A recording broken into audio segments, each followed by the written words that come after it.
Eh bien oui, je bois de l'eau de pluie depuis plusieurs mois. Et ben ma foi, a priori, je suis en pleine forme, autant qu'avant. Il y a toujours eu chez moi, sous la gouttière, un gros tonneau pour récupérer l'eau de pluie, et cette eau de pluie servait à arroser le jardin.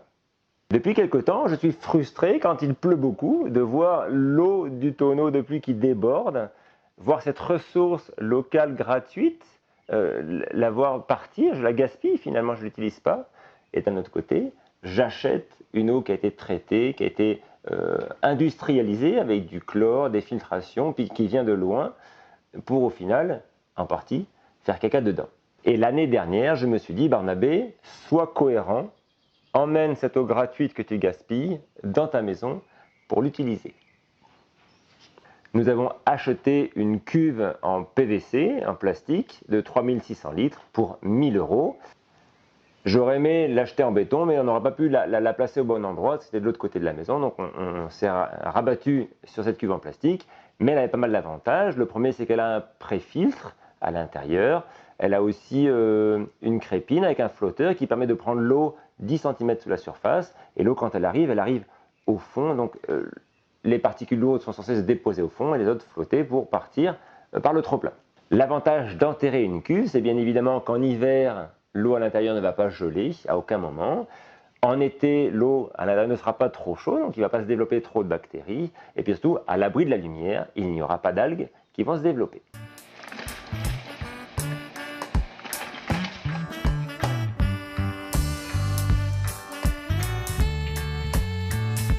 Nous avons de la chance, c'est moi qui fais la plomberie dans cette maison, et il y a 3 zones, la cuisine, la salle de bain du bas, du rez-de-chaussée et celle de l'étage. Et nous avons décidé de passer toute la salle de bain du rez-de-chaussée à l'eau de pluie, c'est-à-dire les WC, le lave-mains, un lavabo, la machine à laver le linge et la douche.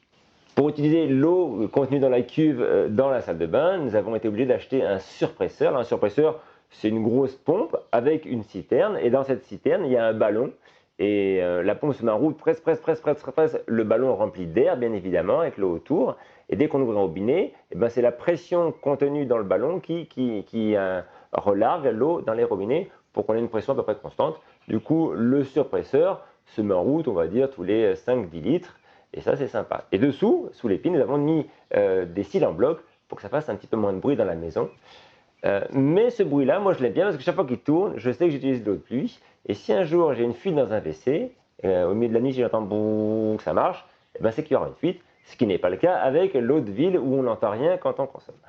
Juste après le surpresseur, j'ai rajouté 2 porte-filtres. Dans le premier, c'est un filtre à tamis qui enlève les particules, et dans l'autre, c'est un type de pelote de polyester ou je ne sais pas quoi, qui va retenir surtout les bouts. Voilà. Et après, c'est envoyé dans la salle de bain. Pour insérer l'eau de pluie dans le réseau existant de notre maison, j'ai d'abord, sur l'arrivée au chaud d'eau froide, mis 2 vannes quart de tour pour fermer l'arrivée.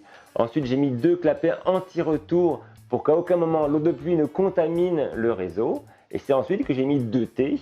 Et c'était insère l'eau de pluie chaude et froide dans la maison. Alors, pour avoir de l'eau chaude, j'ai rajouté un petit ballon de 10 litres.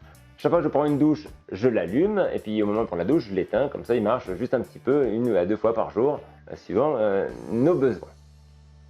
Ah, la première fois que je fais caca dans l'eau de pluie, pour moi, c'était un grand plaisir. Une petite odeur de vase traînait dans les WC. Oh, c'est ça, l'eau de pluie d'une cuve, voilà.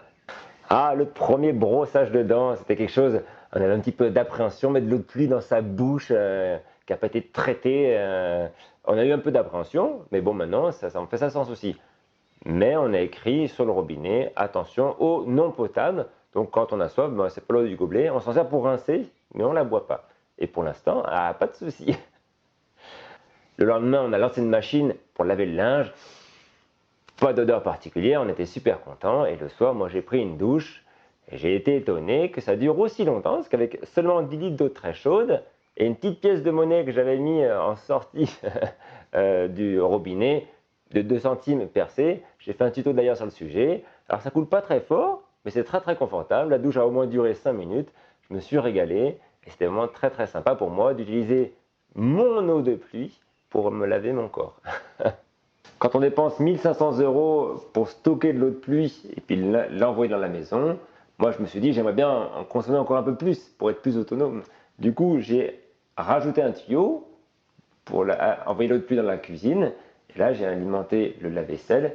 Puis une fois qu'on est dans la cuisine, j'ai dit hop, je pousse un petit tuyau pour alimenter un robinet spécial eau de pluie. Comme ceci, et je voulais que cette eau soit potable. Du coup j'ai rajouté dessous un porte-filtre, encore un. Et à l'intérieur, j'ai mis une cartouche céramique parce que la cartouche céramique, la maille de la céramique est plus fine que la taille d'une bactérie. Donc elle est censée arrêter 99,99% des bactéries, ce qui a priori était largement assez pour la rendre potable. Et quand j'ai goûté l'eau qui sortait de ce robinet, j'étais pas mal déçu parce qu'elle a un petit peu le goût de plastique et un petit peu le goût de vase. C'est pas très agréable d'être autonome avec ce goût-là.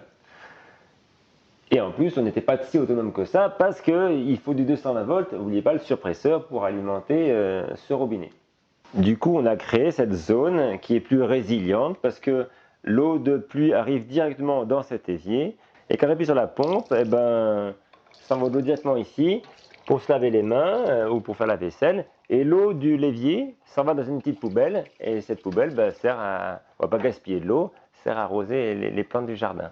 Pomper c'est sympa, mais quand même, j'ai mis un petit panneau solaire de 50 watts sur le toit, un petit régulateur à 15 € là ici, et du coup, il y a une batterie de voiture ici qui est chargée, et là j'ai mis un interrupteur, c'est un contacteur juste, et quand j'appuie avec le genou, ça sort de l'eau. Voilà. Et c'est ici qu'on a décidé d'installer ce qu'on appelle un filtre passif. Alors ça c'est un Doulton, mais je crois que Berkeley fait le même. Du coup on prend de l'eau de pluie, hop.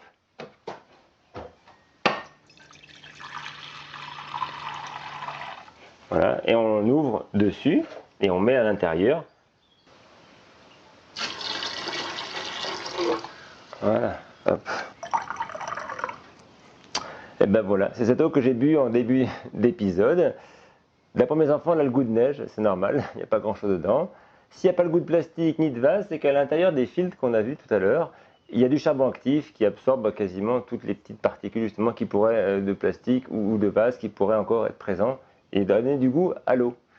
Est-ce que cette eau est vraiment potable ou pas? Eh ben c'est ce qu'on va voir. Nous avons tous des a priori sur l'eau de pluie, moi le premier, à commencer par l'argument principal souvent qui est donné de dire que l'eau de pluie est une eau acide. Alors effectivement, à une époque où on brûlait beaucoup de charbon minéral, il y avait beaucoup de soufre qui était dégagé dans la combustion et qui se transformait par les pluies en acide sulfurique. Et du coup, il y a eu des pluies acides qui ont décimé des forêts de conifères. Et c'est resté dans l'inconscient que les pluies seraient acides à cause du soufre. Pour en avoir le cœur net, j'ai pris de l'eau de pluie directement en sortie de cuve, j'ai mis ça dans des pots stériles.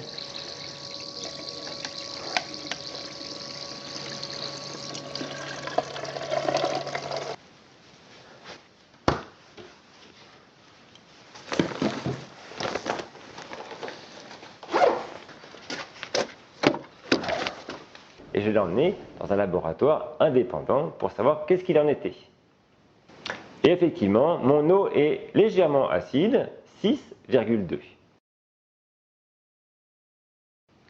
Est-ce que pour autant, ça en fait une eau non potable?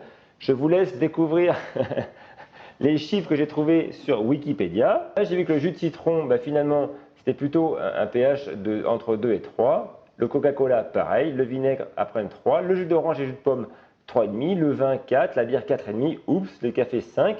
Le thé, 5,5. Et les pluies, là, en l'occurrence, acides, mais ce qui n'est pas non le cas, 5,6. Voilà. Je regrette juste que dans la liste Wikipédia, on n'ait pas trop parlé des eaux gazeuses. Et là, j'ai trouvé sur le site thérapeute-magazine.com que le pH de l'eau gazeuse était entre 3 et 4. Moi, je pensais plutôt entre 5 et 6. Bref, ce qui est sûr, nous faire croire que l'acidité de l'eau de pluie serait un problème pour la santé, c'est un peu nous prendre pour des... Vous voyez, hein, je ne vais pas le dire, mais je le pense vraiment. Deuxième fausse information qu'on trouve sur E égale M6, avec une vidéo qui date de quelques années, pas tant que ça, 2015. Pourquoi l'eau de pluie n'est pas potable, avec une dame qui a l'air sympathique, mais qui n'a pas l'air au courant, qui dit qu'il n'y a pas de moyen de traitement domestique simple qui pourrait potabiliser cette eau de pluie, surligne cette fameuse dame. C'est dommage qu'elle ne connaissait pas, à mon avis, les fils d'Oulton. Donc voilà, si elle écoute la vidéo, elle saura que c'était possible. Parce que moi, j'ai fait des analyses, et j'ai vu, hop, elles sont ici. Et on voit qu'en sortie de mon, j'ai appelé ça point E, eh ben, j'ai pas de bactéries coliformes, pas d'échachéries, pas d'entérococcus intestinaux et pas de spores. Donc voilà, d'après tous ces trucs-là, on voit que mon eau est potable. Il y a juste au début des micro-organismes revivifiables à 22 et à 36 degrés. Il y en a plus que 300. Mais quand on regarde ici, la ligne ici, là, on voit, alors je ne sais pas si vous voyez, mais je vais vous la dire quand même. Ces bactéries permettent de connaître l'état microbiologique du réseau, une valeur inhabituelle plus que 10 fois supérieure à la norme classique, voilà, il n'y a pas de marque classique, témoigne d'une eau peu renouvelée ou contaminée et elles ne sont pas dangereuses pour la santé. En sortie de mon fil d'Oulton, il n'y a pas de bactéries dangereuses pour la santé. Est-ce qu'il y en a dans mon robinet? C'est ce que j'ai voulu savoir. Je sais, j'étais un petit peu vicieux. Je ne me suis pas fié aux analyses qui étaient en sortie là-haut du bec de chlore.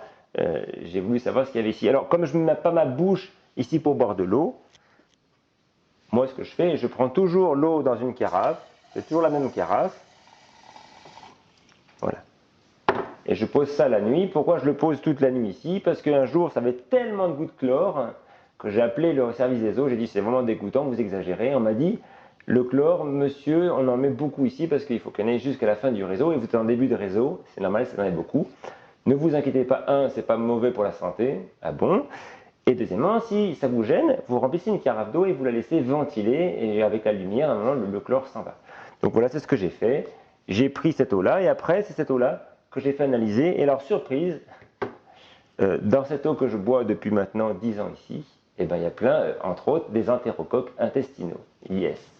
Alors, si on va sur le ministère de la Solidarité et de la Santé, on descend, il y a une carte. Si on clique sur la région et qu'après, on met l'adresse, la bonne adresse, hop, on arrive sur la valeur. Et ici, on voit que le 10 juin 2019, à Voiron, eh ben, il y avait finalement un petit peu de bactéries anaérobies revivifiables, et pareil, à 22 degrés et à 36 degrés. Du coup, nous faire croire que dans l'eau de ville, il n'y a jamais de bactéries, ben, c'est un peu un mensonge. Et du coup, nous faire croire que les bactéries, quand on les boit, sont dangereuses, c'est aussi un peu un mensonge. La preuve, on en boit tout le temps. Arrêtez, s'il vous plaît, de nous prendre pour des... hein. Ah là là. Alors le troisième mensonge qu'on entend régulièrement sur l'eau de pluie, c'est qu'elle se charge en oxyde d'azote, en dioxyde de soufre, issu de la combustion des énergies fossiles et de la circulation.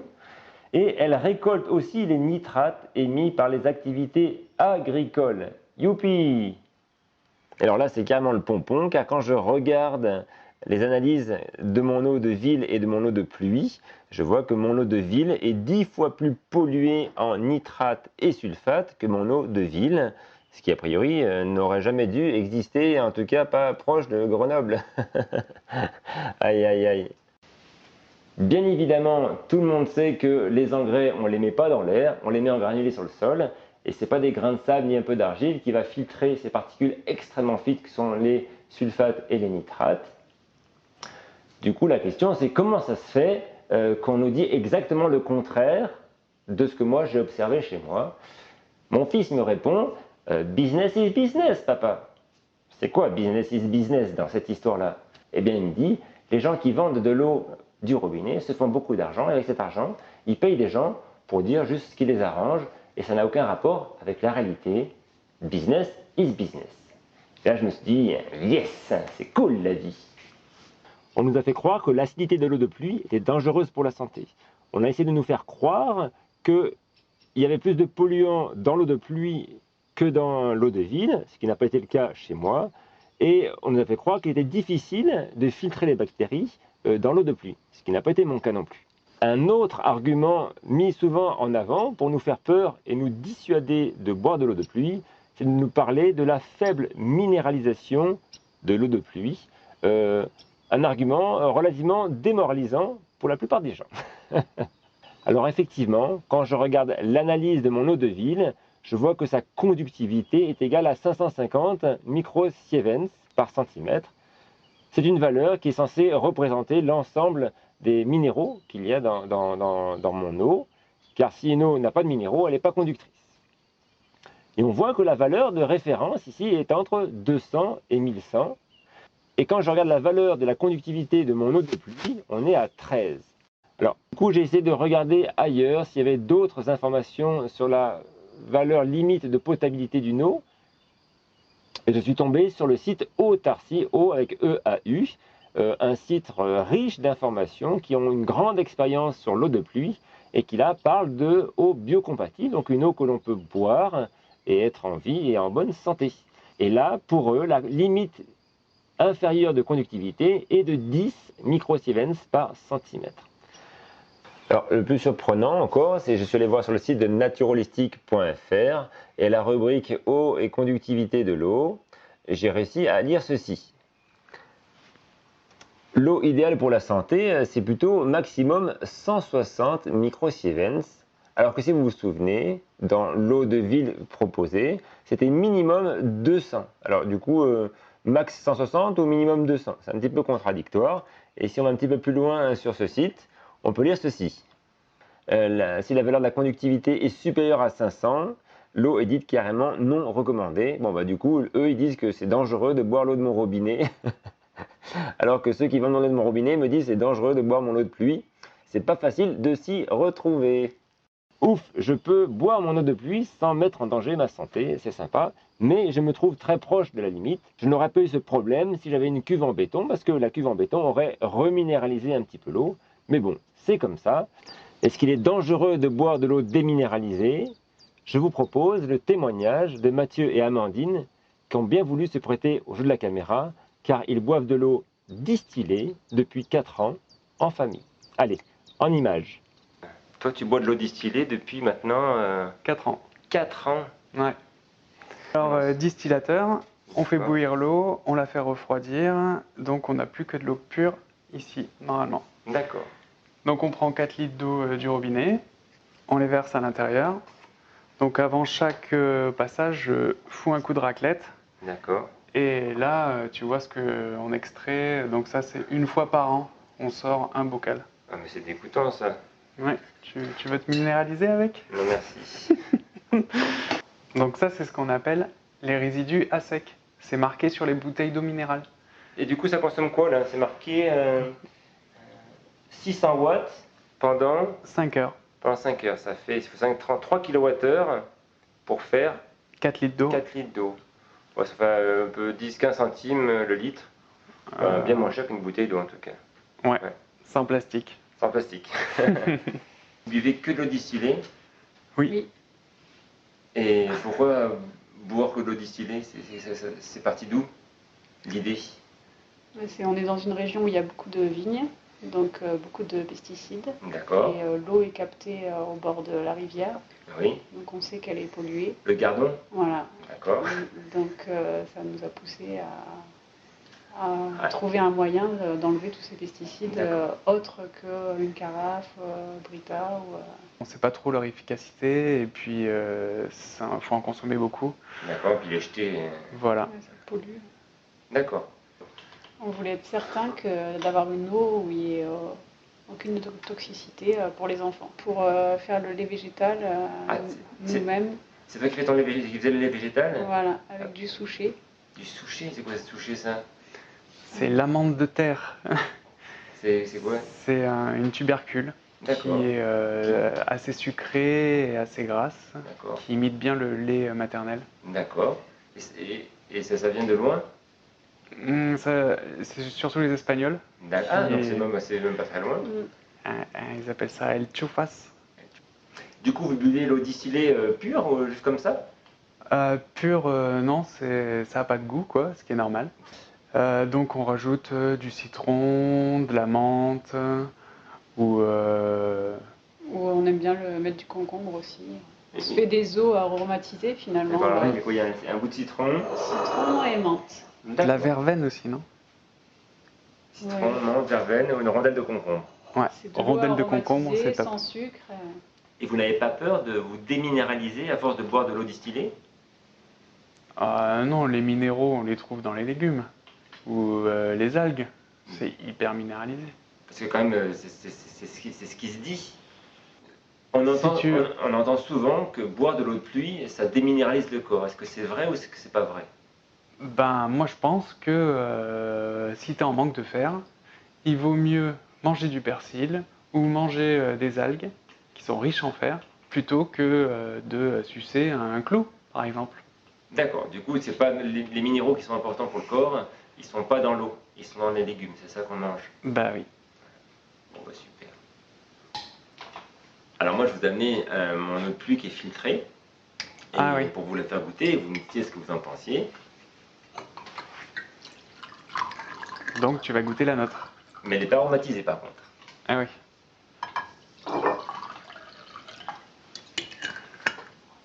Bon ben, Santé. à l'eau déminéralisée, ça sent le citron. À l'eau sans... Sans résidus à sec, Oui, sans pesticides, sans chlore. ouais. Comment peut-on être aussi divergent sur la même question qu'est la minéralisation de l'eau que l'on boit? Je pense que la solution se trouve dans le jus de légumes que j'ai bu chez Mathieu et Amandine en apéritif. Ils ont pris pas mal de légumes dans leur jardin, plus de nombreuses feuilles. Je crois qu'il y avait de la betterave, du persil, des kénopodes et autres. Ils ont fait un jus de légumes crus frais qu'on a bu. Et quand j'ai bu ça, je me suis dit, mais en fait, il n'y a aucune importance qu'il y ait ou pas des minéraux dans leur eau quand on voit ce qu'ils ingurgitent par ailleurs. Et c'est à ce moment-là aussi que j'ai compris pourquoi l'Agence de la santé de l'eau recommandait fortement de boire de l'eau minéralisée. C'est parce qu'elle s'adresse à une partie de la population qui mange de plus en plus de féculents et de moins en moins de légumes. Alors il n'y a pas de quoi incriminer l'eau de pluie, il faudrait plutôt récriminer une alimentation très pauvre en minéraux. Conclusion, je vais continuer à boire mon eau de pluie et à consommer les légumes et les feuilles comestibles que m'offre mon potager. Pourquoi suis-je assis sur des toilettes sèches alors que nous sommes dans une vidéo qui parle de l'eau de pluie? Le rapport est pour moi assez simple. Quand il y a énormément d'eau qui déborde de la cuve en hiver surtout, pourquoi se priver de faire ses besoins dans l'eau de pluie? Mais en été, quand il y aura moins d'eau dans la cuve, je souhaite pouvoir condamner le WC à eau de pluie de la maison et tout le monde pourra venir ici utiliser ces toilettes sèches. Le peu d'eau qui restera dans la cuve servira juste à la boisson et à une toilette, on va dire, minimaliste. Ce que j'aimerais, c'est savoir est-ce que notre famille de 4 pourrait se contenter de ce que la nature nous offre de manière aléatoire. Beaucoup en hiver, peu en été. Est-ce qu'on serait capable juste de s'en contenter ou il faudra absolument aller creuser plus profond et plus loin pour aller chercher de l'eau et à subvenir à nos besoins pharaonesques? Ben, c'est ce qu'on verra à la fin de cet été. Bien voilà, j'espère que cette vidéo vous aura plu. J'espère qu'elle va inciter certains d'entre vous à moins gaspiller cette ressource naturelle et gratuite qu'est l'eau de pluie. J'espère aussi que cette vidéo va pousser certains d'entre vous à communiquer, à partager leur expérience sur la toile de leur utilisation de l'eau de pluie. Comme ça, quand on cherchera sur le net boire de l'eau de pluie, il n'y aura pas que des avis qui sont plutôt défavorables. Merci énormément aux tipeurs qui ont financé cet épisode, qui a coûté un petit peu plus que les autres, entre autres par l'analyse des eaux. Donc là, la liste des 20 analyses, c'est à peu près 150 €. Il y en avait deux, une pour l'eau de pluie et une pour l'eau de la ville. Après, j'ai fait plusieurs analyses juste bactériaux, avec les 4 bactéries les plus dangereuses, entre guillemets. Et ça coûte 50 €. Du coup, j'avais déjà fait à une époque, dans une vidéo sur la poterie, est-ce qu'on peut filtrer de l'eau de pluie avec de la céramique? Eh bien, peut-être je serais tenté d'en refaire une, mais spécialement pour filtrer de l'eau. Un peu de charbon, une poitrine avec 8 et voir avec l'analyse bactériaux si on arrive à filtrer les bactéries. Et ben je vous dis à bientôt pour des nouvelles histoires. Allez, bye.